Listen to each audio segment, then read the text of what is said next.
ನಮಸ್ತೆ ವೀಕ್ಷಕರೇ, ನಿತ್ಯ ಜ್ಯೋತಿರ್ವಾಸ್ತು ಭವಿಷ್ಯ ವಿಶೇಷ ಕಾರ್ಯಕ್ರಮಕ್ಕೆ ಸ್ವಾಗತ. ನಾನು ಚಿತ್ರ. ದಿನಾಂಕ 24/3/2025 ಸೋಮವಾರ.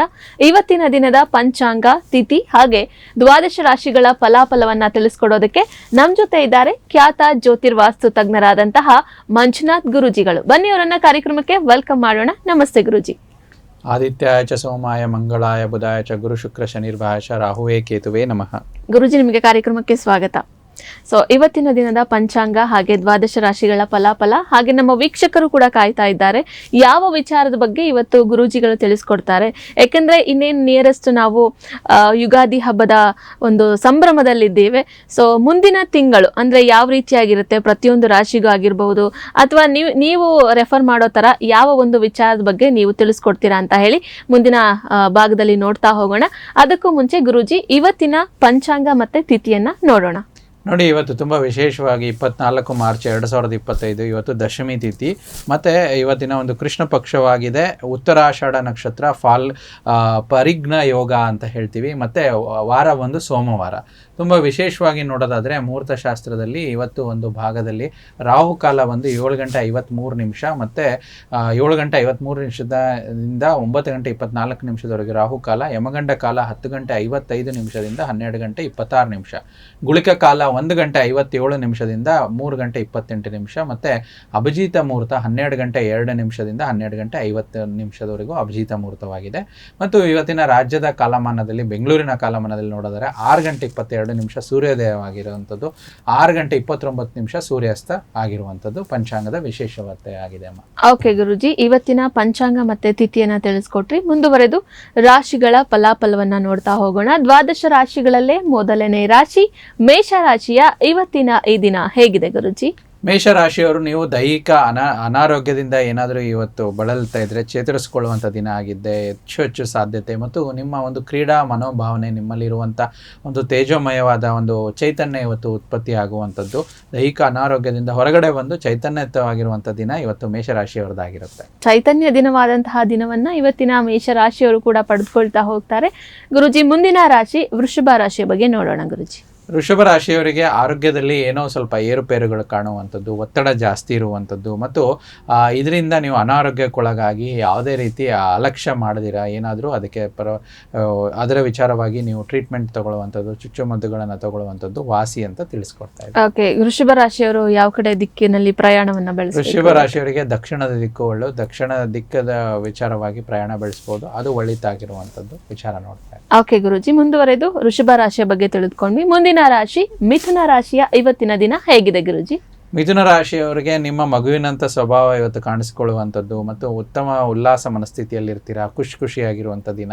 ಕೆಲಸ ಕಾರ್ಯಗಳಲ್ಲಿ ಯಶಸ್ಸು ಸಿಗುವಂಥದ್ದು, ವ್ಯಾಪಾರಸ್ಥರಲ್ಲಿ ಒಳ್ಳೆ ವ್ಯಾಪಾರ ಇವತ್ತು ನಿಮಗೆ ಆಗುವಂಥದ್ದು. ಓಕೆ, ಮಿಥುನ ರಾಶಿಯವರಿಗೂ ಕೂಡ ಇವತ್ತಿನ ದಿನ ಒಳ್ಳೆಯದಾಗಿದೆ. ಗುರೂಜಿ, ಮುಂದುವರೆದು ಕರ್ಕಾಟಕ ರಾಶಿಯ ಬಗ್ಗೆ ದಿನ ಭವಿಷ್ಯ ಹೇಗಿದೆ? ಕರ್ಕಾಟಕ ರಾಶಿಯವರಿಗೆ ನಿಮ್ಮ ದೈಹಿಕ ಬಲವನ್ನು ನಿರ್ವಹಿಸಲು ನೀವು ಹೆಚ್ಚು ನಿಮ್ಮ ಒಂದು ಮನೋರಂಜನೆ ವಿಚಾರವಾಗಿ ತೊಡಗಿಕೊಳ್ಳಿ. ಅಂದರೆ ನೀವೊಂದು ಕ್ರೀಡೆಯಲ್ಲಿರ್ಬೋದು ಅಥವಾ ನಿಮ್ಗೆ ಯಾವುದು ಮನೋರಂಜನೆ ವಿನೋದಕ್ಕಾಗಿ ಯಾವ್ದು ಬರುತ್ತೋ ಆ ವಿಚಾರದಲ್ಲಿ ತೊಡೆದುಕೊಳ್ಳಿದ್ರೆ ಒಳ್ಳೆಯದು ಅಂತ ಹೇಳ್ತೀವಿ. ವ್ಯಾಪಾರಸ್ಥರಿಗೆ ಮತ್ತು ಉದ್ಯೋಗಸ್ಥರಿಗೆ ಇವತ್ತು ಶುಭವಾಗಿರುವಂಥ ದಿನ ಕರ್ಕಾಟಕ ರಾಶಿಯವರಿಗೆ ಆಗಿರುವಂಥ ವಿಚಾರವಾಗಿದೆ. ಗುರುಜಿ, ಇವತ್ತು ನಾವು 4 ರಾಶಿಗಳ ಫಲಾಫಲವನ್ನ ತಿಳಿದುಕೊಂಡ್ವಿ. ಈಗ ನಮಗೆ ಒಂದು ಪ್ರಶ್ನೆ ಬಂದಿದೆ ಗುರುಜಿ ವಾಟ್ಸಪ್ನಲ್ಲಿ. ಸೊ ಆ ಪ್ರಶ್ನೆನ ನಾನು ನಿಮಗೆ ಕೇಳ್ತಾ ಹೋಗ್ತೀನಿ. ಸೊ ಇವರು ಹೆಸರು ಬೇಡ ಊರು ಬೇಡ ಅಂತ ಹೇಳಿ ತಿಳಿಸ್ತಾ ಇದ್ದಾರೆ. ಹಾಗೆ ಇವರು ಹುಟ್ಟಿದ ದಿನಾಂಕವನ್ನ ನಮಗೆ ಸರಿಯಾಗಿ ತಿಳಿಸಿಲ್ಲ ಗುರುಜಿ, ಸಮಯ ಮಾತ್ರ ತಿಳಿಸಿದ್ದಾರೆ. ರಾತ್ರಿ 12 ಗಂಟೆ, ಸ್ಥಳ ಚನ್ನಪಟ್ಟಣ. ಹಾಗೆ ಇಯರ್ ಕೊಟ್ಟಿದ್ದಾರೆ ನಮ್ಗೆ, ತಿಂಗಳು ಮತ್ತೆ ದಿನವನ್ನ ಅವರು ಕಳಿಸಿಲ್ಲ. ಇಯರ್ ಅನ್ನ ಕಳಿಸಿದ್ದಾರೆ 1988. ಸೊ ಇವರು ಕೇಳ್ತಾ ಇರೋಂಥ ಒಂದು ಪ್ರಶ್ನೆ ಬಂದು ಮಕ್ಕಳ ಬಗ್ಗೆ ಕೇಳ್ತಾ ಇದ್ದಾರೆ. ನನಗೆ ಮದುವೆ ಆಗಿ ತುಂಬಾ ವರ್ಷಗಳಾಗಿದೆ, ಸೊ ಆದ್ರೂ ಕೂಡ ನಮ್ಗೆ ಮಕ್ಕಳ ಭಾಗ್ಯ ಇನ್ನೂ ಕೂಡ ಇಲ್ಲ ಅಂತ ಹೇಳಿ ಕೇಳ್ತಾ ಇದ್ದಾರೆ ಗುರುಜಿ. ಸೊ ನೋಡಿ, ನಾವು ಇವರಿಗೆ ಸರಿಯಾಗಿ ದಿನಾಂಕ ಕೊಟ್ಟಿಲ್ಲ ಅಂದರೆ ಪ್ರಶ್ನಾಶಾಸ್ತ್ರದ ಮೂಲಕ ಇವರಿಗೆ ಉತ್ತರವನ್ನು ಕೊಡ್ತಾ ಹೋಗ್ತೀವಿ. ನಾವು ಇವತ್ತಿನ ದಿನ ಕಾಲಮಾನದಲ್ಲಿ ಸೋಮವಾರ ಬೆಳಗ್ಗೆ ಸ್ಟುಡಿಯೋದಲ್ಲಿ ನಾವು ಈ ಒಂದು ಎಪಿಸೋಡ್ನ ರೆಕಾರ್ಡ್ ಮಾಡ್ತಾ ಇದ್ದೀವಿ. ಸೊ ಈ ಸೋಮವಾರದ ಇವತ್ತಿನ ಪ್ರಶ್ನೆಯನ್ನಂತ ತಗೊಂಡಾಗ ಅವರು ಕೇಳಿರುವಂಥ ಪ್ರಶ್ನಾ ಹೋರಾಶಾಸ್ತ್ರ ಬಂದು ಇವತ್ತು 24/3/2025 ಕೇಳಿರುವಂಥ ಪ್ರಶ್ನೆ ಮಕ್ಕಳ ವಿಚಾರವಾಗಿ ಕೇಳಿದ್ದಾರೆ. ಇವತ್ತಿನ ಸಮಯದಲ್ಲಿ ನಾವು ನೋಡೋದಾದರೆ ಹೋರಾಧಿಪತಿ ಅಂತ ಹೇಳ್ತೀವಿ, ಇಲ್ಲಿ ನಡೀತಾ ಇರುವಂಥದ್ದು ಸೂರ್ಯ ಹೋರ ನಡೀತಾ ಇದೆ. ಸೊ ಇವರು ಯಾರು ಪ್ರಶ್ನೆ ಕೇಳಿದ್ದಾರೆ, ಇವತ್ತಿನ ಗೋಚಾರ ಸಮಯದಲ್ಲಿ ಸೂರ್ಯನಿಗೆ ರಾಹುಕೇತುವಿನ ಬಂಧನ ಇರೋದ್ರಿಂದ ಸುಮಾರು ವರ್ಷದಿಂದ ಅವ್ರು ಹೇಳಿರುವ ಹಾಗೆ ಅವರಿಗೆ ಸುಮಾರು ಎಷ್ಟು ವರ್ಷದಿಂದ ಅಂತ ಹೇಳಿರುವಂಥದ್ದು? ಎಷ್ಟು ವರ್ಷದಿಂದ ಅಂತ ಇಲ್ಲ, ಬಟ್ ಮದುವೆ ಆಗಿ ತುಂಬಾ ವರ್ಷಗಳಾಗಿದೆ, ನನಗೆ ಇನ್ನೂ ಮಗು ಆಗಿಲ್ಲ ಅಂತ ಕೇಳಿ, ಯಾವಾಗ ನನಗೆ ಮಕ್ಕಳ ಭಾಗ್ಯ ಲಭಿಸುತ್ತೆ ಅಂತ ನೋಡಿ. ಇವ್ರು ಕೇಳಿರುವ ಪ್ರಶ್ನಾ ಹೋರ ಸಮಯದಲ್ಲೇ ಸೂರ್ಯನ ಜೊತೆನಲ್ಲಿ ರಾಹು, ಶುಕ್ರ, ಬುಧ ಇರೋದ್ರಿಂದ ಇವರಿಗೆ ಪೂರ್ಣ ಪ್ರಮಾಣದಲ್ಲಿ ಕಾಳಸರ್ಪ ದೋಷ ಅಥವಾ ಪಿತೃದೋಷ ಅಂತ ಕಂಡು ಬರ್ತಾ ಇದೆ ಅಮ್ಮ ಇವರ ಜಾತಕದಲ್ಲಿ. ಸೊ ಅಂದ್ರೆ ಇವರು ಪ್ರಶ್ನಾ ಹೋರಾಶಾಸ್ತ್ರ ಅವರು ಕೊಟ್ಟಿರುವಂತ ಮಾಹಿತಿ ಪೂರ್ಣವಾಗಿ ಇಲ್ಲದೆ ಇರೋದ್ರಿಂದ ನಾವು ಪ್ರಶ್ನಾಶಾಸ್ತ್ರದ ಮುಖಾಂತರ ಉತ್ತರ ಕೊಡ್ತಾ ಇದೀವಿ. ಇದರ ಪರಿಹಾರಗಳು ತಾವು ಮಾಡಿಸಿಲ್ಲ ಅಂದ್ರೆ ಮಾಡಿಸಿ, ಪಿತೃಶಾಂತಿ ಮತ್ತು ರಾಹುಕೇತು ಶಾಂತಿ ಮಾಡಿಸಿ. ಅದು ನೀವು ಆಲ್ರೆಡಿ ಈಗ ಮಾಡಿಸಿರೋ ವಿಚಾರ ಆದ್ರೆ ಯಥೇಚ್ಛವಾಗಿ ಒಂದು ಸಂತಾನ ಗೋಪಾಲ ವ್ರತ ಮಾಡುವಂಥದ್ದು, ಮತ್ತೆ ಸಂತಾನ ಗೋಪಾಲ ಹೋಮವನ್ನು ಮಾಡಿಸುವಂಥದ್ದು, ಅಥವಾ ಸಂತಾನ ಗೋಪಾಲ ಮಂತ್ರ ಕೂಡ ಬರುವಂಥದ್ದು.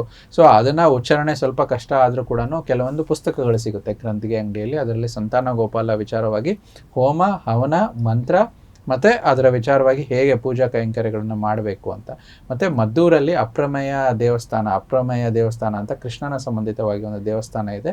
ಅಲ್ಲಿ ಹೋಗಿ ಇವರು ಸಂಕಲ್ಪ ಮಾಡ್ಕೊಂಡು ಬರುವಂಥದ್ದು, ದಂಪತಿ ಸಮೇತರಾಗಿ ಅಲ್ಲಿ ಹೋಗಿ ಸಂಕಲ್ಪ ಮಾಡ್ಕೊಂಡು ಬಂದು ಅವ್ರಿಗೆ ಏನಾದರೂ ಕೃಷ್ಣನಿಗೆ ಒಂದು ಕಾಣಿಕೆ ಒಂದು ಸಲ್ಲಿಸ್ತೀವಿ ಅಂತ ಅಂದ್ಕೊಂಡು ಬಂದರೆ ಇವರಿಗೆ ಬರುವಂಥ ದಿನಗಳಲ್ಲಿ ಪ್ರಶ್ನಾ ಸಮಯದಲ್ಲಿ ನೋಡಿದ್ರೆ ಈ ವರ್ಷದ ಆಗಸ್ಟ್ ನಂತರ ಮಕ್ಕಳಾಗುವಂಥ ವಿಚಾರ ನೋಡ್ತಾ ಬರ್ತೀವಿ. ಓಕೆ, ಸೊ ಇವರು ಯಾರು ಊರು ಬೇಡ ಅಂತ ಹೇಳಿ ತಿಳಿಸಿದ್ರು, ಹಾಗೆ ನಿಮ್ಮ ಸ್ಥಳ ಚನ್ನಪಟ್ಟಣ ಅಂತ ಹೇಳಿದ್ರಿ. ನಿಮ್ಮ ಪ್ರಶ್ನೆಗೆ ಗುರೂಜಿಗಳು ಕೂಡ ಉತ್ತರವನ್ನ ಕೊಟ್ಟಿದ್ದಾರೆ. ನೀವು ಮತ್ತಷ್ಟು ಪ್ರಶ್ನೆಗಳನ್ನ ಹೊಂದಿದ್ದು ನಾವು ಗುರೂಜಿನ ನೇರವಾಗಿ ಮಾತಾಡಿಸ್ಬೇಕು, ನೇರವಾಗಿ ಕಾಂಟ್ಯಾಕ್ಟ್ ಮಾಡ್ಬೇಕಂದ್ರೆ ಕೆಳಗಡೆ ಡಿಸ್ಪ್ಲೇ ಆಗ್ತಾ ಇರುವಂತಹ ನಂಬರ್ಗೆ ನೀವು ಕಾಲ್ ಮಾಡಿ ಅಂತ ಹೇಳಿ ಹೇಳ್ತಾ ಇದ್ದೀನಿ. ಗುರೂಜಿ, ಮುಂದುವರೆದು ದ್ವಾದಶ ರಾಶಿಗಳ ಫಲಾಫಲವನ್ನ ನೋಡ್ತಾ ಇದ್ವಿ. ಕರ್ಕಾಟಕ ರಾಶಿಯವರೆಗೆ ತಿಳ್ಕೊಂಡಿದ್ವಿ. ಈಗ ಮುಂದಿನ ರಾಶಿ ಸಿಂಹ ರಾಶಿಯ ದಿನ ಭವಿಷ್ಯ ಹೇಗಿದೆ ಗುರೂಜಿ? ಸಿಂಹ ರಾಶಿಯವರು ಇವತ್ತಿನ ಸ್ಪರ್ಧಾತ್ಮಕ ದಿನವನ್ನು ಒಳ್ಳೆಯ ದೃಷ್ಟಿಕೋನದಿಂದ ನೀವು ಅನುಭವಿಸ್ತೀರಾ. ಅಂದರೆ ಆ ಕಾಂಪಿಟೇಷನ್ನ ಎಂಜಾಯ್ ಮಾಡುವಂಥದ್ದು ದಿನ, ಮತ್ತು ಆತ್ಮವಿಶ್ವಾಸ ಚೆನ್ನಾಗಿರುತ್ತೆ. ಮತ್ತು ಸುತ್ತಲಿನ ಜನರು, ನಿಮ್ಮ ಮಿತ್ರರು, ಬಂಧು ಮಿತ್ರರಿಂದ ನಿಮಗೆ ಸಲಹೆ ಸೂಚನೆಗಳು ಕೂಡ ಸಿಗುತ್ತೆ, ಮತ್ತು ನಿಮಗೆ ಅವರಿಂದ ಸಪೋರ್ಟ್ ಕೂಡ ಸಿಗುವಂಥ ದಿನ ಸಿಂಹ ರಾಶಿಯವ್ರದ್ದಾಗಿರುತ್ತೆ. ಸಿಂಹ ರಾಶಿಯವರ ಈ ದಿನ ತುಂಬಾ ಚೆನ್ನಾಗಿದೆ ಅಂತ ಹೇಳಿ ಗುರೂಜಿಗಳು ಕೂಡ ತಿಳಿಸಿದ್ರು. ಮುಂದುವರೆದು ಕನ್ಯಾ ರಾಶಿಯ ಇವತ್ತಿನ ದಿನ ಯಾವ ರೀತಿಯಾಗಿದೆ, ಇದು ಶುಭವೋ ಅಶುಭವೋ ಗುರೂಜಿ? ಕನ್ಯಾ ರಾಶಿಯವರಿಗೆ ನಿಮ್ಮ ಉತ್ತಮ ಸ್ನೇಹಿತರೊಂದಿಗೆ ಉಚಿತ ಸಮಯವನ್ನು ಆನಂದಿಸಲು ಇವತ್ತಿನ ದಿನ ತುಂಬ ಚೆನ್ನಾಗಿರುತ್ತೆ. ನಿಮ್ಮ ಕಲ್ಪನೆಗೆ ತಕ್ಕಂಗೆ ನಿಮ್ಮ ದಿನ ಇವತ್ತು ಕೂಡಿ ಬರುವಂಥದ್ದು, ಮತ್ತು ನಿಮ್ಮ ಕಲ್ಪನೆ ತಕ್ಕಂಗೆ ನಿಮ್ಮ ಕೆಲಸ ಕಾರ್ಯಗಳು ಅಡಚಣೆ ಇದ್ರೂ ಕೂಡ ಈ ಒಂದು ಸ್ನೇಹಿತರ ಸಹಾಯದಿಂದ ಹೆಚ್ಚು ಸಮಯ ಅವರು ಅನುಕೂಲತೆಗಳಿಂದ ಈ ಒಂದು ದಿನ ನಿಮಗೆ ಸಂಪೂರ್ಣತೆಯನ್ನು ಕೊಡುವಂಥದ್ದಾಗಿದೆ. ಓಕೆ, ಸೊ ಕನ್ಯಾ ರಾಶಿಯವರಿಗೆ ಕೂಡ ಇವತ್ತಿನ ದಿನ ತುಂಬಾ ಫಲಪ್ರದವಾಗಿದೆ, ತುಂಬಾ ಶುಭದಾಯಕವಾಗಿದೆ ಅಂತ ಹೇಳಿ ಗುರೂಜಿಗಳು ಕೂಡ ತಿಳಿಸ್ಕೊಟ್ರು. ಮುಂದಿನ ರಾಶಿ ತುಲಾ ರಾಶಿಯ ಇವತ್ತಿನ ದಿನ ಹೇಗಿದೆ ನೋಡೋಣ. ತುಲಾ ರಾಶಿಯವರಿಗೆ ಸ್ವಲ್ಪ ದಾಂಪತ್ಯದ ವಿಚಾರದಲ್ಲಿ ಏನೋ ಕಿರಿಕಿರಿಗಳು, ಅದಕ್ಕೆ ನೀವು ಹೆಚ್ಚು ಜೀವನ ಸಂಗಾತಿಯೊಂದಿಗೆ ಉಚಿತ ಸಮಯವನ್ನು ನೀಡಿ ಅವರ ಜೊತೆ ಚರ್ಚೆ ಮಾಡ್ಕೊಳ್ಳಿ. ಏನು ಕಿರಿಕಿರಿಗಳು, ಎಲ್ಲಿ ಸಮಸ್ಯೆಗಳು ಬರ್ತಿದೆ ಅಂತ ಒಂದು ಸ್ವಲ್ಪ ತಿಳ್ಕೊಳ್ಳಿ. ಆ ವಿಚಾರವಾಗಿ ಹೆಚ್ಚು ಸಮಯ ನೀಡೋದ್ರಿಂದ, ಚರ್ಚೆ ಮಾಡೋದ್ರಿಂದ ಮತ್ತು ಹಿರಿಯರ ಸಲಹೆಯಿಂದ ನಿಮ್ಮಲ್ಲಿ ಬರುವಂಥ ಕಿರಿಕಿರಿ ಕಲಹಗಳು ಇವತ್ತು ದೂರವಾಗುತ್ತೆ. ಓಕೆ, ತುಲಾ ರಾಶಿಯವರಿಗೆ ಇವತ್ತಿನ ಕಿರಿಕಿರಿ ಕಲಹಗಳು ಸ್ವಲ್ಪ ಸಮಯವನ್ನ ನೀಡೋದ್ರ ಮುಖಾಂತರವಾಗಿ ನೀವು ಅದನ್ನ ದೂರ ಮಾಡ್ಕೊಳ್ಬಹುದು ಅಂತ ಹೇಳಿ ಗುರೂಜಿಗಳು ಕೂಡ ತಿಳಿಸಿದ್ರು. ಮುಂದುವರೆದು ವೃಶ್ಚಿಕ ರಾಶಿಯ ಇವತ್ತಿನ ದಿನ ಹೇಗಿದೆ ಗುರೂಜಿ ನೋಡೋಣ. ವೃಶ್ಚಿಕ ರಾಶಿಯವರು ಇವತ್ತು ಮೋಜು ಮತ್ತು ಅವರ ಒಂದು ಟ್ರಾವೆಲಿಂಗ್ ಪ್ಲಾನ್ಸ್ ಅಂತ ಏನು ಹೇಳ್ತೀವಿ, ವಿನೋದಕ್ಕಾಗಿ ಸಮಯ ತೆಗೆದಿಡುವಂಥದ್ದು ನೋಡ್ತಾ ಬರ್ತೀವಿ. ಇದರಿಂದ ಅವರ ದಿನ ಇವತ್ತು ಆನಂದಮಯವಾಗಿರುವಂಥದ್ದು, ಮತ್ತು ನಿಮ್ಮ ಪೋಷಕರು ಮತ್ತು ಬಂಧು ಮಿತ್ರರ ಸಹಾಯದಿಂದ ಕೂಡ ನಿಮಗೆ ಯಾವುದೇ ಒತ್ತಡಗಳಿದ್ರೂ ಕೂಡ ಇವತ್ತಿನ ದಿನ ನಿರ್ವಹಣೆ ಆಗುವಂಥದ್ದು. ಓಕೆ, ವೃಶ್ಚಿಕ ರಾಶಿಯ ಬಗ್ಗೆ ತಿಳ್ಕೊಂಡ್ವಿ. ಮುಂದುವರೆದು ಧನು ರಾಶಿಯ ವಿಚಾರ ನೋಡೋಣ ಗುರೂಜಿ. ಇವತ್ತಿನ ಅವರಿಗೆ ದಿನ ಭವಿಷ್ಯ ಯಾವ ರೀತಿಯಾಗಿದೆ? ಧನುರಾಶಿ ಬಿಡುವಿರದ ಕಾರ್ಯಕ್ರಮದ ಹೊರತಾಗಿ ಕೂಡ ಆರೋಗ್ಯ ಇವತ್ತು ಚೆನ್ನಾಗಿರುತ್ತೆ. ನಿಮ್ಮ ಸೃಜನಶೀಲ ಪ್ರತಿಭೆ ಸರಿಯಾಗಿ ಬಳಸಿದ್ದಲ್ಲಿ ನಿಮಗೆ ಅತ್ಯಂತ ಲಾಭಕರವಾಗಿ ಇವತ್ತಿನ ದಿನ ಸಾಬೀತಾಗುವಂಥದ್ದು. ಓಕೆ, ಧನುರಾಶಿಯವರಿಗೂ ಕೂಡ ಇವತ್ತಿನ ದಿನ ತುಂಬಾ ಒಳ್ಳೆಯದಾಗಿರುವಂಥದ್ದು. ಮುಂದುವರೆದು ಮಕರ ರಾಶಿಯ ಬಗ್ಗೆ ನೋಡೋಣ ಗುರೂಜಿ, ಹೇಗಿದೆ ಇವತ್ತಿನ ಈ ದಿನ ಇವರಿಗೆ? ಮಕರ ರಾಶಿ ನಿಮ್ಮ ಯೋಗ ಧ್ಯಾನದಿಂದ ದಿನ ಪ್ರಾರಂಭಿಸುವಂಥದ್ದು ಒಳ್ಳೆಯದು ಅಂತ ಹೇಳ್ತೀವಿ. ಮತ್ತು ನೀವು ಮಾಡುವಂಥ ಒಂದು ಹೆಚ್ಚು ಶ್ರಮ ಪ್ರಯೋಜನಕರವಾಗಿರುವಂಥದ್ದು, ದಿನವಿಡೀ ಶಕ್ತಿ ಉಳಿಯುತ್ತದೆ. ಓಕೆ, ಮಕರ ರಾಶಿಯ ಬಗ್ಗೆ ತಿಳಿದುಕೊಂಡ್ವಿ ಗುರೂಜಿ. ಈಗ ಕುಂಭ ರಾಶಿಯ ದಿನ ಭವಿಷ್ಯವನ್ನ ನೋಡೋಣ ಗುರೂಜಿ. ಹೇಗಿದೆ ಇವತ್ತಿನ ದಿನ ಈವರೆಗೆ? ನಿಮ್ಮ ಬಹುಕಾಲಿಕ ಕಾಯಿಲೆ ಸ್ವಲ್ಪ ಇವತ್ತಿನ ದಿನ ಕಾಡಬಹುದು, ಅತೃಪ್ತಿ ಅಂತ ಹೇಳ್ತೀವಿ. ಕುಟುಂಬದಲ್ಲಿ ಸಂತೋಷ ಮರುಸ್ಥಾಪಿಸಲು ಇವತ್ತಿನ ದಿನ ಚೆನ್ನಾಗಿರುವಂಥದ್ದು. ಹೆಚ್ಚು ಹೆಚ್ಚು ಸಮಯ ಕುಟುಂಬದವರಿಗೆ ಒಂದು ನೀಡಿ ಅವರ ಜೊತೆ ಕಾಲ ಕಳೆಯಿರಿ. ದಿನ ತುಂಬಾ ಚೆನ್ನಾಗಿರುತ್ತೆ. ರಾಶಿಗಳಲ್ಲೇ ಕೊನೆಯ ರಾಶಿ ಮೀನ ರಾಶಿಯ ಇವತ್ತಿನ ದಿನ ಹೇಗಿದೆ ಗುರೂಜಿ ಇವರಿಗೆ? ಮೀನರಾಶಿಯವರಿಗೆ ಇತರರನ್ನು ಟೀಕಿಸುವ ಅಭ್ಯಾಸದಿಂದ ನಿಮ್ಮಲ್ಲೇ ಕೆಲವು ಟೀಕೆಗಳು ವ್ಯಕ್ತವಾಗಬಹುದು, ನಿಮ್ಮ ವಿರುದ್ಧನೇ ಟೀಕೆ ವ್ಯಕ್ತವಾಗಬಹುದು. ಆದಷ್ಟು ನಿಮ್ಮಲ್ಲಿ ಇರುವಂಥ ನ್ಯೂನತೆಗಳನ್ನು ಸರಿದೂಗಿಸಿ ಚರ್ಚೆ ಮುಖಾಂತರ ಅದರ ಮೇಲ್ಗಡೆ ನೀವು ಆ ಒಂದು ಸಮಸ್ಯೆಯಿಂದ ಹೊರಗಡೆ ಬರ್ಬೋದು. ನಿಮ್ಮ ಹಾಸ್ಯ ಪ್ರಜ್ಞೆ ಇವತ್ತು ಜಾಗೃತ ಆಗುವಂಥದ್ದು, ಅದರಿಂದ ಬರುವಂಥ ಕಷ್ಟಗಳು ದೂರ ಆಗುವಂಥದ್ದು. ಓಕೆ ಗುರೂಜಿ, ಸೊ ದ್ವಾದಶ ರಾಶಿಗಳ ಫಲಾಫಲವನ್ನ ನಾವು ನೋಡಿದ್ವಿ. ಹಾಗೆ ಗುರೂಜಿ ಮತ್ತೊಂದು ಪ್ರಶ್ನೆ ಬಂದಿದೆ, ನಾವು ಪ್ರಶ್ನೆನ ತಗೊಳ್ಳೋಣ. ಸೊ ಇವರ ಹೆಸರು ಬಂದು ಅಭಿಷೇಕ್ ಅಂತ ಹೇಳಿ. ಓಕೆ, ಇವರು ದಿನಾಂಕ 16/3/1983 ಅಂತ ಹೇಳಿ ನಮ್ಗೆ ಡೇಟ್ ಆಫ್ ಬರ್ತ್ ನ ಕಳಿಸಿದ್ದಾರೆ. ಹಾಗೆ ಸಂಜೆ 7 ಗಂಟೆ 30 ಸಮಯ. ಇವರು ಹುಟ್ಟಿರುವಂತದ್ದು ರಾಜಸ್ಥಾನ್, ಆ ಸ್ಥಳವನ್ನ ನಮ್ಗೆ ಕಳಿಸಿದ್ದಾರೆ. ಇವ್ರು ಕೇಳ್ತಾ ಇರುವಂತಹ ಪ್ರಶ್ನೆ ಅವರ ಬಿಸ್ನೆಸ್ ವಿಚಾರದ ಬಗ್ಗೆ ಪ್ರಶ್ನೆ ಕೇಳ್ತಾ ಇದ್ದಾರೆ ಗುರೂಜಿ. ನೋಡಿ, ಅಭಿಷೇಕ್ ಅವ್ರು ಕೊಟ್ಟಿರೋದು 16/3/83 7 ಗಂಟೆ 30. ಅಭಿಷೇಕ್ ಅವ್ರ ವಿಚಾರ ನೋಡಿದ್ರೆ ಕನ್ಯಾ ಲಗ್ನದ ಒಂದು ಜಾತಕ ಇಲ್ಲಿ ಆಗಿರುವಂಥದ್ದು ಅಭಿಷೇಕ್ ಅವ್ರದ್ದು. ಸೊ ಅದ್ರ ಜೊತೆನಲ್ಲಿ ಮೀನ ರಾಶಿಗೆ ಸಂಬಂಧಪಟ್ಟಂಥದ್ದು ಚಂದ್ರ ಮಹಾದಶೆ, ಚಂದ್ರ ಭುಕ್ತಿ ನಡೀತಾ ಇದೆ. ಸೊ ಇವರ ನಕ್ಷತ್ರ ಅಧಿಪತಿ ಒಂದು ರೇವತಿ ನಕ್ಷತ್ರ, ಬುಧನ ಆಧಿಪತ್ಯ ಬರುತ್ತೆ. ಸೊ ಇವರಿಗೆ ಬಿಸ್ನೆಸ್ ವಿಚಾರದಲ್ಲಿ, ಇವರು ಹಣಕಾಸಿನ ವಿಚಾರದಲ್ಲಿ ನಡೀತಿರುವ ದಶಾಭುಕ್ತಿನಲ್ಲಿ ಚಂದ್ರ ದಶೆ, ಚಂದ್ರ ಭುಕ್ತಿ ನಡೀತಾ ಇರೋದ್ರಿಂದ ಕೊನೆಯ ಒಂದು 6 ತಿಂಗಳಿಂದ ಇವರಿಗೆ ಬಿಸ್ನೆಸ್ ಅಲ್ಲಿ ಏರುಪೇರುಗಳನ್ನ ವಿಚಾರದಲ್ಲಿ ನೋಡ್ತಾ ಇರ್ತೀವಿ. ಸೊ ಅದಕ್ಕೆ ಇವರಿಗೆ ಈಗ ನಡೀತಾರ ದಶಾಭುಕ್ತಿ ಚೆನ್ನಾಗಿಲ್ಲ, ನೀವು ಆಗಸ್ಟ್ ವರೆಗೂ ವೇಟ್ ಮಾಡಿ. ಅದಾದ ನಂತರ ನಿಮಗೆ ಮುಂಬರುವ ಚಂದ್ರ ಮಹಾದಶೆಯಲ್ಲಿ ಮಂಗಳ ಅಂತರ್ದಶೆ ಬರೋದ್ರಿಂದ ಅಲ್ಲಿ ನಿಮಗೆ ಬಿಸ್ನೆಸ್ ಅಲ್ಲಿ ಸ್ಥಿರತೆ ಅನ್ನೋದು ಸಿಗುತ್ತೆ. ಅದರ ಜೊತೆನಲ್ಲಿ ಪರಿಹಾರ ಮುಖೇನವಾಗಿ ನೋಡೋದಾದ್ರೆ ಚಂದ್ರ ಮಹಾದಶೆ ನಡೀತಾ ಇರೋದ್ರಿಂದ ಹೆಚ್ಚು ಪ್ರತಿ ಸೋಮವಾರ ಶಿವನ ದೇವಸ್ಥಾನಕ್ಕೆ ಹೋಗಿ ಶಿವನ ಆಲಯದಲ್ಲಿ ಓಂ ಸೋಮಾಯ ನಮಃ ಅಂತ ಜಪಮನ್ನ ಮಾಡ್ತಾ ಬನ್ನಿ. ಇದರಿಂದ ಇದು ಮಾಡಿ. ಆದಷ್ಟು ಅಮಾವಾಸ್ಯೆಗಳಲ್ಲಿ ಏನಾದರೂ ಇದನ್ನು ಸೋಮವಾರ ಬಂತು ಅಂದರೆ ಅವರಿಗೆ ಶಿವಲಿಂಗಕ್ಕೆ ಹಾಲಿನ ಅಭಿಷೇಕ ಅಥವಾ ಜಲಾಭಿಷೇಕ ಮಾಡಿಸಿದ್ರು ಕೂಡ ಅವ್ರಿಗೆ ತುಂಬ ಒಳ್ಳೆಯದಾಗುತ್ತೆ. ವಿಶೇಷವಾಗಿ ರುದ್ರಾಭಿಷೇಕ ಅಮಾವಾಸ್ಯೆ ದಿನದಂದು ಸೋಮವಾರ ಬಂದರೆ ಈ ರೀತಿ ಮಾಡೋದ್ರಿಂದ ಅವರಿಗೆ ಮಾನಸಿಕ ನೆಮ್ಮದಿ ಸಿಗುತ್ತೆ ಮತ್ತು ಬಿಸ್ನೆಸ್ಸಲ್ಲಿ ಸ್ಥಿರತೆ ಸಿಗುತ್ತೆ. ಸ್ವಲ್ಪ ಸಮಯ, ಇನ್ನೂ ಒಂದು 3-4 ತಿಂಗಳಷ್ಟೇ, ಅದಾದ ನಂತರ ಇವರಿಗೆ ಅಭಿಷೇಕ್ ಅವರಿಗೆ ಬಿಸ್ನೆಸ್ನಲ್ಲಿ ಸ್ಥಿರತೆ ಸಿಗುತ್ತೆ. ಓಕೆ, ಅಭಿಷೇಕ್ ಅನ್ನೋರು ಸಹ ಅವರ ಒಂದು ಜನ್ಮ ದಿನಾಂಕ, ಸ್ಥಳ, ಜನ್ಮ ಸಮಯವನ್ನ ಕಳಿಸಿ ಪ್ರಶ್ನೆಯನ್ನ ಕೇಳಿದ್ರು. ಗುರುಜಿಗಳು ಸಹ ಉತ್ತರಿಸಿದ್ರು. ವೀಕ್ಷಕರೇ, ನಾವು ದ್ವಾದಶ ರಾಶಿಗಳ ಫಲಾಫಲವನ್ನ ನೋಡಿದ್ವಿ. ಹಾಗೆ ಪ್ರಶ್ನೆಗಳನ್ನ ಕಳಿಸಿರುವಂತವ್ರಿಗೆ ಸಹ ಗುರೂಜಿಗಳು ಉತ್ತರವನ್ನ ನೀಡಿದ್ರು. ಅವರ ಸಮಸ್ಯೆಗಳಿಗೆ ಯಾವ ಕ್ರಮವನ್ನ ಅನುಸರಿಸಬೇಕು ಅಂತ ಹೇಳಿ ಕೂಡ ತಿಳಿಸ್ಕೊಟ್ರು. ಗುರೂಜಿ, ಈಗ ಇವತ್ತಿನ ಈ ಸಂಚಿಕೆಯಲ್ಲಿ ನಾವು ಮೇಷರಾಶಿ 2025 ಮೇಷರಾಶಿಯ ಏಪ್ರಿಲ್ ತಿಂಗಳ ಭವಿಷ್ಯವನ್ನ ನೋಡೋಣ ಗುರೂಜಿ. ಸೊ ಈಗ ಕೇಳ್ಪಟ್ಟಿರೋ ಹಾಗೆ ಮಾರ್ಚ್ 28 ಅಥವಾ 29 ಈ 2 ದಿನದಲ್ಲಿ ಶನಿ ಸಂಚಾರ ಆಗ್ತಾ ಇದೆ ಅಂತ ಹೇಳಿ, ಅಂದ್ರೆ ಮಕರ ರಾಶಿಯಿಂದ ಕುಂಭ ರಾಶಿಯಿಂದ ಮೀನ ರಾಶಿಗೆ ಪ್ರವೇಶವನ್ನ ಪಡೆದುಕೊಳ್ತಾ ಇರುವಂತದ್ದು. ಇದರಿಂದ ಒಂದ್ ರೀತಿಯಾಗಿ ಭಯ, ಈ 7.5 ಅಂತ ಏನ್ ಹೇಳ್ತಾರೆ, ಈ ತಿಂಗಳು ಅಂದ್ರೆ ಏಪ್ರಿಲ್ ತಿಂಗಳು ಯಾವ ರೀತಿಯಾಗಿರುತ್ತೆ ಮೇಷರಾಶಿಯವರಿಗೆ ಅಂತ ಹೇಳಿ ಗುರುಜಿ. ನೋಡಿ, ನೀವು ಹೇಳ್ದಂಗೆ ನಾವು ನಮ್ಮ ವೀಕ್ಷಕರಿಗೆ ಹಳೆ ಕೆಲವಾರು ಎಪಿಸೋಡ್ಸ್ ಅಲ್ಲಿ ನಾವು ಶನಿಯ ಗೋಚಾರದ ವಿಚಾರವಾಗಿ ಸಂಚಿಕೆಗಳನ್ನ ಮಾಡಿದ್ವಿ. ಮತ್ತೆ 5 ರಾಜಯೋಗ ರಾಶಿಗಳು ಶನಿಯ ಸಂಚಾರದಿಂದ ಯಾರಿಗೂ ಒಳ್ಳೇದಾಗುತ್ತೆ. ಇಲ್ಲಿ ನೀವು ಕೇಳ್ದಂಗೆ ನಿಮ್ಮ ಪ್ರಶ್ನೆ ಪ್ರಕಾರದಲ್ಲಿ ನೋಡಿದ್ರೆ ನಮ್ಮ ವೀಕ್ಷಕರು ಯಾರ್ಯಾರು ಮೇಷ ರಾಶಿಯವ್ರು ನೋಡ್ತಾ ಇದ್ದೀರಾ, ಖಂಡಿತ ಭಯ ಬೇಡ. 7.5 ಎಲ್ಲದಕ್ಕೂ ತೊಂದರೆ ಕೊಡೋದಿಲ್ಲ. ಯಾಕಂದ್ರೆ ಶನೇಶ್ವರ ಗ್ರಹರು ಕರ್ಮ ಫಲದಾತ ಅಂತ ಹೇಳ್ತೀವಿ. ಅಂದ್ರೆ ನಮ್ಮ ಕಲಿಯುಗದಲ್ಲಿ ನಾವೇನು ಈ ಮಾನವತಾ ಜನ್ಮ ಶರೀರನ ತಗೊಂಡ್ ಬಂದಿರ್ತೀವಿ, ನಮ್ಮ ಕರ್ಮಗಳು ಕಳಿಬೇಕು ಅಂತ ಹೇಳ್ತಾರೆ. ಸೊ ಆ ವಿಚಾರವಾಗಿ ಆ ಕರ್ಮ ಕಳಿಯ ಗ್ರಹನೇ ಶನೇಶ್ವರ ಗ್ರಹ ಅಂತ ಹೇಳ್ತೀವಿ. ತುಂಬಾ ಜನ ಹೇಳ್ತಾರೆ ಶನಿ ಆತರ ಈ ತರ ಏನೋ ಒಂಥರ ನೆಗೆಟಿವ್ ಆಗಿ ಹೇಳ್ತಾರೆ. ಶನಿ ಅನ್ನೋದು ಒಂದು ನಮ್ಮ ಸಂಸ್ಕೃತದಲ್ಲಿ ಒಂದು ಶಬ್ದ ಅಷ್ಟೇ. ಶನಿ ಅಂತಂದ್ರೆ ಸಂಸ್ಕೃತದ ಅರ್ಥ ಸ್ಲೋ ಅಂತ ಹೇಳ್ತಾರೆ. ಸೊ ಯಾವತ್ತು ಒಂದು ಹೇಳ್ತಾರಲ್ಲ ಶನಿ ಕಾಟ ತರ ಅಂತ ಹೇಳ್ತಾರೆ. ಅಂದ್ರೆ ಈಗಿನ ಏನು ಮಾಡರ್ನ್ ಯುಗ ಅಂತ ಏನ್ ಹೇಳ್ತೀವಿ, ಅವರಿಗೆ ಸ್ಲೋನೆಸ್ ಯಾರಿಗೂ ಆಗ್ಬರೋದಿಲ್ಲ. ಅದಕ್ಕೆ ಶನಿ ಅಂದ್ರೆ ಅದೇನ್ ತೊಂದ್ರೆ ಅಲ್ಲ. ಇದಕ್ಕೆ ತುಂಬಾ ಜನಕ್ಕೆ ಅದ್ರ ಹೆಸರು ಗೊತ್ತಿಲ್ಲ ಶನಿಯ ಒಂದು ಮೂಲ ಹೆಸರು ಶನೈಶ್ಚರ ಅಂತ ಹೇಳ್ತಾರೆ. ಶನೈಶ್ಚರ ಅನ್ನೋದು ಒಂದು ಗ್ರಹ ಅಂತ ಹೇಳ್ತೀವಿ. ಸೊ ಶನೈಶ್ಚರನ ಒಂದು ಏನು ಗೋಚರ ಅಂತ ನಾವೇನು ಹೇಳ್ತೀವಿ, ಮೇಷರಾಶಿಯವರಿಗೆ 2025 ಏಪ್ರಿಲ್ ಅಲ್ಲಿ ನೋಡೋದಾದ್ರೆ ಯಾವುದೇ ರೀತಿ ಅಂತ ಒಳ್ಳೆ ನೆಗೆಟಿವ್ ಕರ್ಮಗಳನ್ನ ಕೊಡಲ್ಲ, ಅಂದ್ರೆ ನೆಗೆಟಿವ್ ರಿಸಲ್ಟ್ಸ್ ನ ಕೊಡಲ್ಲ. ಅಂದ್ರೆ ಯಾರಾದ್ರೂ ಒಂದು ನೆಗೆಟಿವ್ ಕರ್ಮ ಅಂತ ನಾವೇನ್ ಹೇಳ್ತೀವಿ, ಅಂದ್ರೆ ನೆಗೆಟಿವ್ ಕೆಲಸ ಮಾಡಿದ್ರೆ, ಅಂದ್ರೆ ಅವ್ರಿಗೆ ಏನೋ ಒಂದು ಓದ್ ಜನ್ಮದಲ್ಲಿ ಆಗಿರ್ಬೋದು ಅಥವಾ ಈ ಜನ್ಮದಲ್ಲಿ ಅಥವಾ ಇಲ್ಲೇ ಮಾಡಿದ್ರೆ ಇಲ್ಲೇ ರಿಸಲ್ಟ್ ಅಂತ ಹೇಳ್ತಾರಲ್ಲ, ಇಲ್ಲೇ ರಿಸಲ್ಟ್ ಇಲ್ಲೇ ಬಹುಮಾನ ಅಂತ. ಆ ಮೇಷರಾಶಿಯವರಿಗೆ ಇದು ಒಂದು ಟೆಸ್ಟಿಂಗ್ ಟೈಮ್ ಅಷ್ಟೇ. ಏನಾದ್ರೂ ಒಂದು ಕೆಟ್ಟ ಒಂದು ಪ್ರಭಾವಗಳಿದ್ರೆ ಈ ಸಮಯದಲ್ಲಿ ಶನಿ ನಿಮ್ಗೆ ಕೊಡುವಂಥದ್ದು. ಎಸ್ಪೆಷಲಿ ಮೇಷರಾಶಿಯವರಿಗೆ ಶನಿ ಗ್ರಹರು ಅಂದ್ರೆ ಶನೇಶ್ವರ ಇರುವಂತ ಗ್ರಹರು ದಶಮ ಮತ್ತು ಲಾಭಾಧಿಪತಿ, ಅಂದ್ರೆ ಮಕರ ರಾಶಿ ಮತ್ತು ಕುಂಭರಾಶಿ ಅಧಿಪತಿ ಶನೇಶ್ವರ ಗ್ರಹರು. ನಿಮ್ಮ ಮೇಷರಾಶಿಯವರಿಗೆ ದಶಮ ಮತ್ತು ಲಾಭಾಧಿಪತಿಯಾದ ಗ್ರಹ ಇರೋದ್ರಿಂದ, ದಶಮ ಅಂದ್ರೆ ನಮ್ಮ ಹೌಸ್ ಆಫ್ ಜಾಬ್ ಪ್ರೊಫೆಷನ್ ಅಂತ ಹೇಳ್ತೀವಿ, ಅಂದ್ರೆ ಮುಖ್ಯವಾಗಿ ಕೆಲಸದಲ್ಲಿ ತೊಂದರೆ ಆಗುವಂಥದ್ದು. ಸ್ವಲ್ಪ ಹುಷಾರಾಗಿರ್ಬೇಕು. ತೊಂದರೆ ಅಂದ್ರೆ ಯಾವ ರೀತಿ ಅಂದ್ರೆ ಕೆಲಸ ಕಾರ್ಯಗಳ ವಿಚಾರವಾಗಿ ತಾವು ಸಡನ್ ಆಗಿ ಏನೋ ಕೆಲಸ ಬದಲಾವಣೆ ಮಾಡ್ಬೇಕಂತೀರಾ ಅಥವಾ ಕೆಲಸದಲ್ಲಿ ಇನ್ಕ್ರಿಮೆಂಟ್ ಬೇಕಂತ ಹೇಳ್ತೀರಾ. ಸೊ ಬದಲಾವಣೆ ಮಾಡಬೇಕು, ಇನ್ಕ್ರಿಮೆಂಟ್ ಬೇಕು ಅಂದಾಗ ನಿಮ್ಮ ಯಾವುದೇ ಒಂದು ನುರಿತ ಜ್ಯೋತಿಷರಲ್ಲಿ ಅದರ ಒಂದು ಅಧ್ಯಯನ ಮಾಡಿಸ್ಕೋಬೇಕು. ಅಂದ್ರೆ ನಿಮ್ಮ ಅವರ ಮೂಲ ಜಾತಕದಲ್ಲಿ ಶನೇಶ್ವರ ಗ್ರಹರು ಹೇಗಿದೆ, ಅವರ ದಶಾಭುಕ್ತಿ ಹೇಗಿದೆ ಅಂತ. ಇಲ್ಲಿ ಗೋಚಾರ ಶನೇಶ್ವರರ ಒಂದು ಪ್ರಭಾವ 7.5 ಪ್ರಭಾವ ಅಂತ ಏನ್ ಹೇಳ್ತೀವಿ, ಪ್ರೊಫೆಷನ್ ಅಲ್ಲಿ ಅವ್ರು ಮಾಡುವಂತ ಕೆಲಸ ಕಾರ್ಯಗಳಲ್ಲಿ ಸಡನ್ ಆಗಿ ಬದಲಾವಣೆ ಮಾಡಿದ್ರೆ ತೊಂದರೆ ಕೊಡುವಂತದ್ದು ಇಲ್ಲಿ ಕಾಣಿಸ್ತಾ ಇದೆ.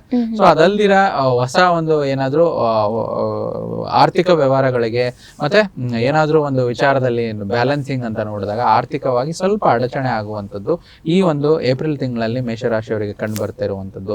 ವಿಶೇಷವಾಗಿ ಶನಿ ಬಂದು ಕರ್ಮಕಾರಕ ಗ್ರಹ ನಾನು ತಿಳಿಸಿದ ಹಾಗೆ.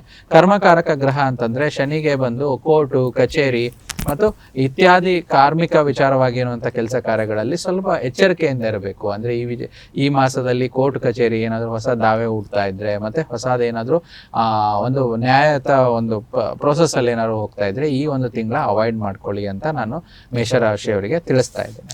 ಓಕೆ, ಸೊ ಗುರುಜಿ ಸಾಡೆ ಸಾತಿ ಭಯ ಅನ್ನೋದು ಇರುತ್ತೆ, ಅದಕ್ಕೆ ಹೆದರ್ಕೋಬಾರ್ದು. ಸೊ ಅಂದರೆ ಸ್ವಲ್ಪ ನಾವೇನು ಮಾಡ್ತೀವಿ ಈಗ, ಶನಿ ಅಂದರೆ ತುಂಬ ನಿಧಾನ ಅಂತಲೂ ಕೂಡ ಹೇಳಿದ್ರಿ, ಬಟ್ ಕೆಲಸಗಳಾಗುತ್ತೆ ನಿಧಾನಗತಿಯಲ್ಲಿ ಮಂದಗತಿಯಲ್ಲಿ ಕೂಡ ಸಾಗುವಂಥದ್ದು. ಈಗ ರಾಶ್ಯಾಧಿಪತಿ ಅಂತ ಹೇಳಿ ತಗೊಂಡಾಗ ಗುರುಜಿ, ಮೇಷರಾಶಿಯವರಿಗೆ ರಾಶ್ಯಾಧಿಪತಿ ಯಾವುದು, ಆ ರಾಶ್ಯಾಧಿಪತಿಯಿಂದ ಯಾವೆಲ್ಲ ಅನುಕೂಲತೆಗಳು ಮೇಷರಾಶಿಯವ್ರಿಗೆ ಆಗುತ್ತೆ? ನೋಡಿ ತುಂಬಾ ಒಳ್ಳೆ ಪ್ರಶ್ನೆ. ಮೇಷರಾಶಿಯವರಿಗೆ ರಾಷ್ಟ್ರಾಧಿಪತಿಯಾದ ಕುಜ ಅಂತ ಹೇಳ್ತೀವಿ, ಮಂಗಳ ಗ್ರಹ ಅಂತ ಹೇಳ್ತೀವಿ. ಕುಜ ಅನ್ನೋದು ಒಂದು ಸಂಸ್ಕೃತ ಪದವಾಗಿದೆ. ಮಂಗಳ ಗ್ರಹ ಸರ್ವೇ ಸಾಮಾನ್ಯ ವಾಡಿಕೆಯಲ್ಲಿ ನಾವು ದಿನನಿತ್ಯ ಚರ್ಚೆ ಮಾಡುವಂತ ಒಂದು ಗ್ರಹದ ಹೆಸರು. ಸೊ ಇಲ್ಲಿ ನಿಮ್ಮ ರಾಷ್ಟ್ರಾಧಿಪತಿಯಾದ ಮಂಗಳ ಗ್ರಹನ ಗೋಚಾರ ಏಪ್ರಿಲ್ 2 ನಂತರ ಇಲ್ಲಿ ಮುಂದೆ ಕರ್ಕ ರಾಶಿಗೆ, ಇಷ್ಟು ದಿನ ಮಂಗಳ ಗ್ರಹ ಮಿಥುನ ರಾಶಿಯಲ್ಲಿ ಇರುವಂತದ್ದು ಕರ್ಕ ರಾಶಿಗೆ ಮುಂದೆ ಹೋಗ್ತಿರುವಂತದ್ದು. ತುಂಬಾ ಜನ ಭಯ ಪಡ್ತಾರೆ, ಕರ್ಕ ರಾಶಿ ನೀಚ ರಾಶಿ ಅಂತ ಹೇಳ್ತಾರೆ. ಆದ್ರೆ ಕರ್ಕ ರಾಶಿ ಮಂಗಳ ಗ್ರಹನ ಮಿತ್ರ ಗ್ರಹ ಚಂದ್ರನ ಮನೆ ಆಗಿರೋದ್ರಿಂದ ಒಳ್ಳೆ ರಿಸಲ್ಟ್. ನಿಮ್ಮ ಮೇಷರಾಶಿಯವರಿಗೆ ಏಪ್ರಿಲ್ 2025ರಲ್ಲಿ ನಿಮ್ಮ ರಾಶಾಧಿಪತಿಯ ಒಂದು ಗೋಚಾರ ಒಳ್ಳೆ ರಿಸಲ್ಟ್ಸ್ ಕೊಡುತ್ತೆ. ಯಾವ ರೀತಿ ಒಳ್ಳೆ ರಿಸಲ್ಟ್ಸ್ ಬರುತ್ತೆ ಅಂದ್ರೆ, ರಾಶಾಧಿಪತಿ ಬಲಿಷ್ಠ ಆಗುವಂಥದ್ದು ಮತ್ತು ನೀವು ಒಳ್ಳೆ ನಿರ್ಧಾರ ಮಾಡೋಕ್ಕೆ ಈ ತಿಂಗಳು ನಿಮಗೆ ಚೆನ್ನಾಗಿರುವಂಥದ್ದು, ಮತ್ತು ರಾಶಾಧಿಪತಿ ಕೂಡ ಆಗಿರುವಂಥದ್ದು ಮತ್ತೆ ಅಷ್ಟಮಾಧಿಪತಿ ಆದ ಮಂಗಳನ ಒಂದು ಗ್ರಹದ ಒಂದು ಗೋಚಾರ ಆಗ್ತಿರೋದ್ರಿಂದ ಇದು ನಿಮಗೆ ತುಂಬಾ ಅನುಕೂಲಕರ ಪರಿಸ್ಥಿತಿ. ಏನೋ ಮಾನಸಿಕವಾಗಿ ಧೈರ್ಯ ಸಾಹಸ ಈ ಒಂದು ಮುನ್ನುಗ್ಗಿ ಮಾಡುವಂತ ಕೆಲಸಗಳು ಮೇಷ ರಾಶಿಯವರಿಗೆ ಮಂಗಳನ ಒಂದು ಗೋಚಾರದಿಂದ ಅನುಕೂಲತೆಗಳಾಗಿರುವಂಥದ್ದು. ಮತ್ತೆ ತುಂಬಾ ವಿಶೇಷವಾಗಿ ಈ ಒಂದು ತಿಂಗಳಿನಲ್ಲಿ ಮೇಷರಾಶಿಯವರಿಗೆ ಗುರು ಶುಕ್ರರ ಪರಿವರ್ತನೆ ಯೋಗ ಇರುವಂಥದ್ದು. ಪರಿವರ್ತನೆ ಯೋಗದಿಂದ ಗುರು ಬಂದು ಧನಕಾರಕ ಗ್ರಹ, ಶುಕ್ರ ಬಂದು ಅತ್ಯಂತ ಶುಭಕರವಾಗಿರುವಂತ ಶುಭ ವಾತಾವರಣ ನಿರ್ಮಾಣ ಮಾಡುವಂತ ಗ್ರಹ. ಇದರಿಂದ ಕೂಡ ನಾವು ಒಂದು ಮೇಷರಾಶಿಯವರಿಗೆ ಈ ಒಂದು ಮಾಸದಲ್ಲಿ ಏಪ್ರಿಲ್ ತಿಂಗಳಿನಲ್ಲಿ ತುಂಬಾ ಒಳ್ಳೆ ಅನುಕೂಲ ಆಗುತ್ತೆ. ಒಂದು ರಾಶಾಧಿಪತಿಯ ಗೋಚಾರ ಮಂಗಳನ ಗೋಚಾರದಿಂದ ಮತ್ತು ಗುರು ಶುಕ್ರರ ಪರಿವರ್ತನೆ ಯೋಗದಿಂದ ಕೂಡ ಒಳ್ಳೆ ಫಲಗಳು ನಾನು ತಿಳಿಸಿದ ಹಾಗೆ ಸಿಗುವಂಥದ್ದು. ಓಕೆ, ರಾಷ್ಟ್ರಾಧಿಪತಿಯಿಂದ ಕೂಡ ಮೇಷರಾಶಿಯವರಿಗೆ ಏಪ್ರಿಲ್ ತಿಂಗಳಲ್ಲಿ ಒಳ್ಳೆ ಅನುಕೂಲತೆಗಳು ಕೂಡ ಆಗುತ್ತೆ ಅಂತ ಹೇಳಿ ಗುರೂಜಿಗಳು ತಿಳಿಸ್ಕೊಟ್ರು. ಗುರೂಜಿ, ಈಗ ಹೇಗಿರುತ್ತೆ ಏಪ್ರಿಲ್ ತಿಂಗಳ ಆಗು ಹೋಗುಗಳು, ಯಾವ ರೀತಿಯಾಗಿರುತ್ತೆ ಮೇಷರಾಶಿಯವರಿಗೆ ಅಂತ ಹೇಳಿ? ಮೇಷರಾಶಿಯವರಿಗೆ ಭಗವಂತನ ಆಶೀರ್ವಾದದಿಂದ ಒಳ್ಳೆ ಅನುಕೂಲತೆಗಳು ಮತ್ತು ರಾಶಾಧಿಪತಿಯ ಗೋಚಾರ ನಾನು ಆವಾಗಲೇ ತಿಳಿಸ್ದಂಗೆ ಒಂದು ಸಂತಾನ ಅಪೇಕ್ಷಿತ ದಂಪತಿಗಳಿಗೆ ಈ ಮಾಸದಲ್ಲಿ ಶುಭ ಸುದ್ದಿ ಇರುವಂಥದ್ದು, ದಂಪತಿಗಳಿಗೆ ಶುಭ ಫಲ ಸಿಗುವಂಥದ್ದು ಮತ್ತು ಆರೋಗ್ಯದಲ್ಲಿ ವೃದ್ಧಿ ಆಗುತ್ತೆ ಮತ್ತು ದೇವರ ಮತ್ತು ಭಕ್ತಿ ವಿಚಾರದಲ್ಲಿ ಶ್ರದ್ಧೆ ಜಾಸ್ತಿ ಆಗುವಂಥದ್ದು ಈ ರೀತಿ ನೋಡ್ತಾ ಬರ್ತೀವಿ. ಮತ್ತು ಪ್ರಾಪಂಚಿಕವಾಗಿ ಜ್ಞಾನ ಹೆಚ್ಚಾಗುವಂಥದ್ದು, ಯಾಕಂದ್ರೆ ಇಲ್ಲಿ ನಾಲೆಜ್ಗೆ ಕಾರಕನಾದ ಗುರು ಗ್ರಹರ ಒಂದು ಪರಿವರ್ತನೆ ಯೋಗ ಶುಕ್ರನ ಜೊತೆ ಆಗೋದ್ರಿಂದ ಪ್ರಾಪಂಚಿಕವಾಗಿರುವಂಥ ತಿಳಿದೇ ತಿಳಿದೇ ಇರುವಂಥ ಸತ್ಯಗಳನ್ನು ತಿಳ್ಕೊಳ್ಳುವಂಥದ್ದು, ಅನ್ವೇಷಣೆ ಮಾಡುವಂಥದ್ದು ಇಲ್ಲಿ ನೋಡ್ತಾ ಇರ್ತೀವಿ. ಬಟ್ ಇಲ್ಲಿ ಮೇಷರಾಶಿಯವರಿಗೆ ಯಾವುದೇ ರೀತಿ ಇವರು ತುಂಬ ತಲೆಯಲ್ಲಿ ತಿಳ್ಕೊಂಡಿರ್ತಾರೆ, ನಮಗೆ ಸಾಡೆ ಸಾತಿ ಇದೆ, ಎಲ್ಲ ನೆಗೆಟಿವ್ ಆಗುತ್ತೆ ಅಂತ. ಆ ರೀತಿ ಯಾವುದೇ ತಲೆಯಿಂದ ತೆಗೆದಾಕ್ಬಿಡಿ. ಮತ್ತು ಶತ್ರುದೋಷ ಈ ಒಂದು ಮಾಸದಲ್ಲಿ ನಿವಾರಣೆ ಆಗುವಂಥದ್ದು, ಮತ್ತು ಏನಂದರೆ ಸ್ವಯಂ ಆರ್ಜಿತ ಅಥವಾ ಸ್ವಂತ ಧನ ವೃದ್ಧಿ ಆಗುವಂಥ ಈ ಒಂದು ಮಾಸ ಅಂತ ಹೇಳ್ತೀವಿ.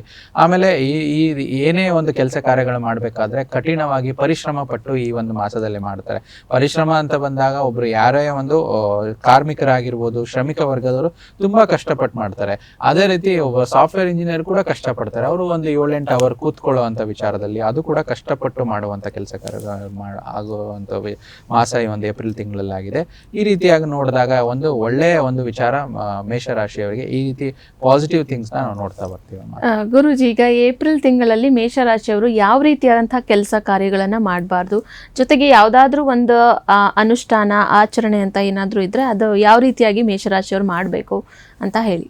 ನೋಡಿ, ಮೇಷರಾಶಿಯವರಿಗೆ ಮೊದಲೇದಾಗಿ ಏನ್ ಮಾಡಬಾರ್ದು ಅಂತ ಕೇಳಿದ್ರೆ ಅದು ಅಂದ್ರೆ ಫಸ್ಟ್ ಸ್ಟಾಪ್ ಥಿಂಕಿಂಗ್ ಅಂತ. ಏನೇ ತುಂಬಾ ಯೋಚನೆ ಮಾಡೋದನ್ನ ನಿಲ್ಲಿಸ್ಬೇಕು. ಸಾಡೆ ಸಾತಿ ಸ್ಟಾರ್ಟ್ ಆಗ್ಬಿಟ್ಟಿದೆ, ಇನ್ನೇನು ನಮಗೆ ಶನೇಶ್ವರರ ಹೆಗ್ಲೇರಿದ್ದಾರೆ, ಆ ವಿಚಾರವಾಗಿ ಏನು ಭಯ ಬೇಡ.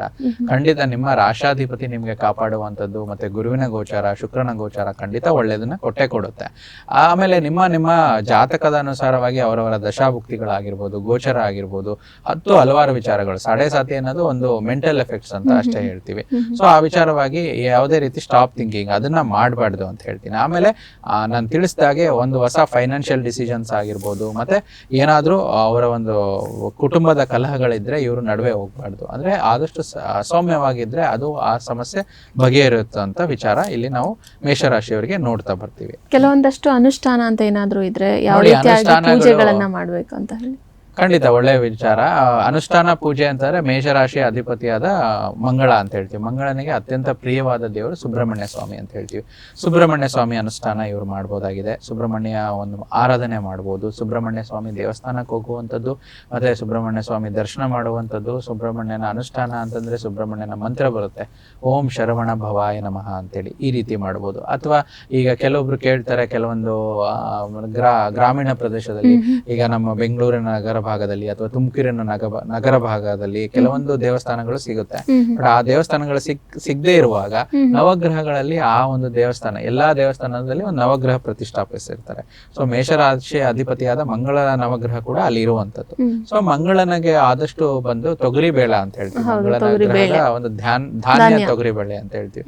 ಸೊ ಆ ತೊಗರಿ ಬೇಳೆನ 1/4 kg, ಅರ್ಧ kg ಅಥವಾ ಅವರಿಗೆ ಮುಷ್ಟಿ ಭರಿತವಾಗಿ ಆ ಮುಷ್ಟಿಯಲ್ಲಿ ಎಷ್ಟು ಬರುತ್ತೋ ಅದನ್ನ ಮನೆಯಲ್ಲಿ ತಂದಿಟ್ಬಿಟ್ಟು ಆ ಮಂಗಳವಾರ ಒಂದು ದೇವಸ್ಥಾನಕ್ಕೆ ಹೋಗಿ ಆದಷ್ಟು ಮಂಗಳ ಗ್ರಹಕ್ಕೆ 3 ಪ್ರದಕ್ಷಿಣೆ, ನವಗ್ರಹಗಳಲ್ಲಿ 3 ಪ್ರದಕ್ಷಿಣೆ ಹಾಕಿ ಅಲ್ಲಿರುವಂತ ದೇವಸ್ಥಾನ ಅರ್ಚಕರಿಗೆ ಅಲ್ಲಿ ಮಂಗಳ ಗ್ರಹದ ಮುಂದಾದ್ರೂ ತೊಗರಿಬೇಳೆ ಇಡಬಹುದು, ಅಥವಾ ಅಲ್ಲಿ ದೇವಸ್ಥಾನದ ಅರ್ಚಕರಿಗೆ ಅದನ್ನ ತೊಗರಿಬೇಳೆನ ಕೊಡ್ಬೋದು. ನಾನು ಆವಾಗಲೇ ತಿಳಿಸಿದಂಗೆ ಸುಬ್ರಹ್ಮಣ್ಯ ಮಂತ್ರ ಓಂ ಶರವಣ ಭವಾಯ ನಮಃ, ಅಥವಾ ಮಂಗಳ ಗ್ರಹನ ಮೂಲ ಮಂತ್ರ ಓಂ ಅಂಗಾರಕಾಯ ನಮಃ ಅಂತ 108 ಬಾರಿ ಒಂದು ಜಪ ಮಾಡೋದ್ರಿಂದ ಕೂಡ ಮಂಗಳನ ಸಂಪೂರ್ಣ ಅನುಗ್ರಹ ಬರುತ್ತೆ. ಸೊ ಆ ರೀತಿ ಯಾಕಂದ್ರೆ ಒಂದು ನವಗ್ರಹಗಳಲ್ಲಿ ಅದರದೇ ಆದ ಶಕ್ತಿ ಇರುವಂತದ್ದು. ಯಾಕಂದ್ರೆ ನವಗ್ರಹ ಸ್ಥಾಪನೆ ಮಾಡಿದಾಗ ನವಗ್ರಹಗಳ ಅಷ್ಟು ಮಂತ್ರಗಳನ್ನ ಹೇಳಿ ಪ್ರಾಣ ಪ್ರತಿಷ್ಠಾಪನೆ ಮಾಡಿರ್ತಾರೆ ಎಲ್ಲಾ ದೇವಸ್ಥಾನದಲ್ಲೂ, ಸರ್ವೇ ಸಾಮಾನ್ಯವಾಗಿರುವಂಥದ್ದು. ಇವರು ಆ ಗ್ರಹದ ಮೂಲ ಮಂತ್ರ ಹೇಳಿದಾಗ ಆ ಒಂದು ರಾಶಾಧಿಪತಿಯ ನೇರವಾದ ಶಕ್ತಿ ಇವರಲ್ಲಿ ಬರುತ್ತೆ. ಶಕ್ತಿ ಅಂದ್ರೇನೆ ನಾವು ಚೈತನ್ಯ ಅಂತ ಹೇಳ್ತೀವಿ. ಆ ಅನುಷ್ಠಾನಗಳನ್ನ ಇವರು ಮಾಡ್ಕೋಬಹುದು. ಈ ವಿಶೇಷ ಪೂಜೆಗಳು, ಈ ಅನುಷ್ಠಾನಗಳನ್ನ ಮಾಡ್ಕೊಂಡ್ರೆ ಖಂಡಿತ ಇವರಿಗೆ ಈ ಒಂದು ಏಪ್ರಿಲ್ ಮಾಸದಲ್ಲಿ ಒಳ್ಳೇದಾಗುವಂಥದ್ದು. ಮೇಷರಾಶಿಯವರಿಗೆ ಶುಭ ಸಂಖ್ಯೆ ಅಂತ ಏನಾದರೂ ಇದೆಯಾ ಗುರುಜಿ? ಅಂದ್ರೆ ಮುಂದಿನ ತಿಂಗಳಲ್ಲಿ ಯಾವ ಒಂದು ಸಂಖ್ಯೆನ ಇಟ್ಕೊಂಡು ಅವರು ತಮ್ಮ ಕೆಲಸ ಕಾರ್ಯಗಳನ್ನ ಆರಂಭ ಮಾಡಬೇಕು ಅಂತ ಹೇಳಿ. ನೋಡಿ, ಮೇಷರಾಶಿಯವರು ಈ ಒಂದು ಮಾಸದಲ್ಲಿ ಹೆಚ್ಚು 3 ಮತ್ತು 9 ಸಂಖ್ಯೆಯನ್ನು ಉಪಯೋಗಿಸಿ ತಾವು ಒಂದು ವೆಹಿಕಲ್ ನಂಬರ್ ತಗೊಂತಿದ್ದೀರಾ, ಮೊಬೈಲ್ ನಂಬರ್ ತಗೊಂತಿದ್ದೀರಾ, ಈ ವಿಚಾರದಲ್ಲಿ 3 and 9 is good numbers for them. Okay, so ಇಷ್ಟೊತ್ತು ಕೂಡ ನಮ್ಮ ಜೊತೆ ಇದ್ದು ಗುರೂಜಿಗಳು ಮೇಷರಾಶಿಯ ಅಂದ್ರೆ ಮುಂದಿನ ತಿಂಗಳ ಏಪ್ರಿಲ್ ತಿಂಗಳ ಭವಿಷ್ಯ ಯಾವ ರೀತಿಯಾಗಿದೆ, ಅವರಿಗೆ ಏನ್ ಮಾಡಬೇಕು, ಏನ್ ಮಾಡಬಾರ್ದು, ಜೊತೆಗೆ ರಾಶಿಯಾಧಿಪತಿಯಿಂದ ಆಗುವಂತ ಅನುಕೂಲಗಳು, ನೀವು ಏನಾದರೂ ಪರ್ಚೇಸಿಂಗ್ ಮಾಡ್ತಾ ಇದ್ರೆ ಯಾವ ನಂಬರ್, ಯಾವ ಒಂದು ಸಂಖ್ಯೆನ ಇಟ್ಕೊಂಡು ಆಧಾರವಾಗಿ ಇಟ್ಕೊಂಡು ಪರ್ಚೇಸ್ ಮಾಡಬೇಕು, ಈ ಎಲ್ಲ ವಿಚಾರಗಳು ಜೊತೆಗೆ ರಾಶಿಗಳ ಫಲಾಫಲವನ್ನ ಗುರೂಜಿಗಳು ಕೂಡ ತಿಳಿಸ್ಕೊಟ್ರು. ಧನ್ಯವಾದಗಳು ಗುರುಜಿ. ಸರ್ವೇ ಜನೋ ಸುಖಿನೋ ಭವಂತು, ಸಮಸ್ತ ಸನ್ಮಂಗಳಾನಿ ಭವಂತು. ನೋಡಿದ್ರಲ್ಲ ವೀಕ್ಷಕರೇ, ಇವತ್ತಿನ ಸಂಚಿಕೆಯಲ್ಲಿ ಎಲ್ಲಾ ವಿಚಾರಗಳ ಬಗ್ಗೆ ನೀವು ತಿಳ್ಕೊಳ್ಳೋದಷ್ಟೇ ಅಲ್ಲ, ಅದನ್ನ ಆ ಕ್ರಮವನ್ನ ಅನುಸರಿಸ್ತಾ ಹೋಗಿ ಅಂತ ಹೇಳಿ ತಿಳಿಸ್ತಾ ಇವತ್ತಿನ ಕಾರ್ಯಕ್ರಮವನ್ನ ಇಲ್ಲಿಗೆ ಮುಗಿಸ್ತಾ ಇದ್ದೀನಿ. ಮತ್ತೊಂದು ಸಂಚಿಕೆಯಲ್ಲಿ ಭೇಟಿಯಾಗೋಣ. ನೋಡ್ತಾ ಇರಿ ಪ್ರಗತಿ ಟಿವಿ, ಇದು ನಿಮ್ಮಿಂದ ನಿಮಗಾಗಿ.